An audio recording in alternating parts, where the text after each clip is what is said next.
আজকে রাত ৩টা ৫-এ একটা ঘটনা ঘটেছে যে ফাঁসির দণ্ডপ্রাপ্ত আসামি আমাদের যে সেল ছিল সেলের ছাদ ফুটো করে ৪ জন আসামি পালিয়েছে।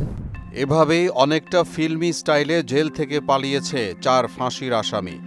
মৃত্যুদণ্ডপ্রাপ্ত এই ৪ আসামি বিভিন্ন মামলায় বগুড়া জেলা কারাগারের কনডেম সেলে একই কক্ষে থাকতেন। জেল থেকে পালানোর সিদ্ধান্তটা তাই নিয়েছিলেন একই সাথে। তারপর থেকেই চলত কোনো একটি সুযোগের অপেক্ষায়। ২৫ তারিখ রাত ৩টা সুযোগ আসে জেল থেকে পালিয়ে যাবার। আসামিরাও কাজে লাগান সেই সুযোগ। প্রথমেই কনডেম সেলের ছাদ ফুটো করেন তারা। পরে নিজেদের পরনে থাকা বস্ত্র এবং বিছানার চাদর জোড়া দিয়ে রশি বানিয়ে সিঁড়ি হিসেবে ব্যবহার করে দেয়াল টপকান। এরপর আশপাশে একটু খেয়াল করেই খুব সহজে কারাগার থেকে পালিয়ে যেতে সক্ষম হন তারা। কিন্তু শেষ রক্ষা হয়নি তাদের। ঠিক ১ ঘন্টা পর বিষয়টি জানতে পেরে পুলিশের একাধিক টিম তল্লাশি চালিয়ে কিছুক্ষণের মধ্যেই শহরের চেলোপাড়া চাষি বাজার থেকে ৪ জনকেই গ্রেফতার করেন। বিষয়টি নিশ্চিত করেন বগুড়া জেলা পুলিশ সুপার সুদীপ কুমার চক্রবর্তী। সুদবিহীন ব্যাংকিংয়ে আত্মশুদ্ধির পথ এনআরবিসি ব্যাংকের ইসলামিক ব্যাংকিং আল আমিন। মৃত্যুদণ্ডাদেশপ্রাপ্ত যে ৪ জন কয়েদি তাদেরকে গ্রেপ্তার করার পর তাদেরকে ডিবি কার্যালয়ে নিয়ে আসা হয়।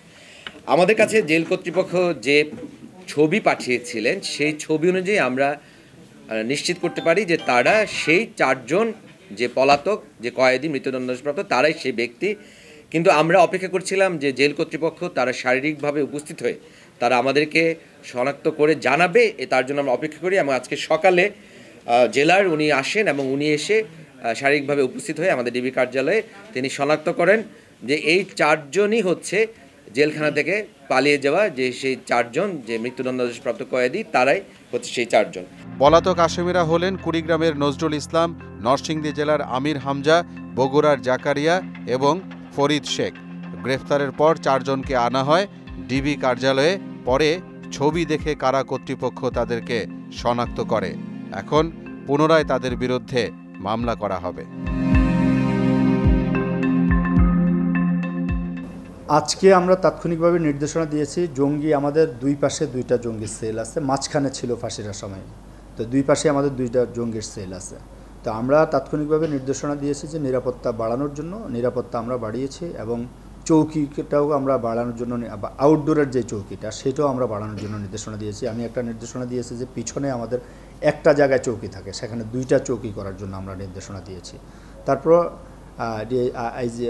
অ্যাডিশনাল আইজিপি প্রিজন আসতেছে, উনি আসলে ডিআইজি প্রিজনও আসছেন, ওনারা আসলে হয়তো ইন্টারনালি আরও কিছু নির্দেশনা দিবে।